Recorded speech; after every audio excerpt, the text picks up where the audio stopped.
என்னப்பா இருக்கும்? வரலாறு. சரியா? நமக்கான நிர்வாகம் உருவாகிறதுக்கான வரலாறு வந்து வெள்ளக்காரன் உள்ள வந்ததுதான்.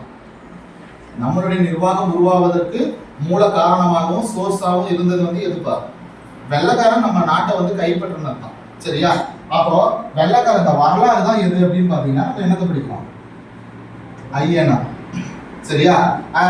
ஆக்சுவலா என்ன பண்ணிருப்பாங்கன்னா ஐஎன்எம் அப்படிங்கிறது இந்திய தேசிய காங்கிரஸ் 1885 இருந்து 1947 வரைக்கும் நடக்கிற நிகழ்வுகளும் நடக்கிற போராட்டங்கள், விடுதலை போராட்டங்கள் இதை பத்தி படிக்கிறது தான் என்னன்னா இந்திய தேசிய இயக்கம்.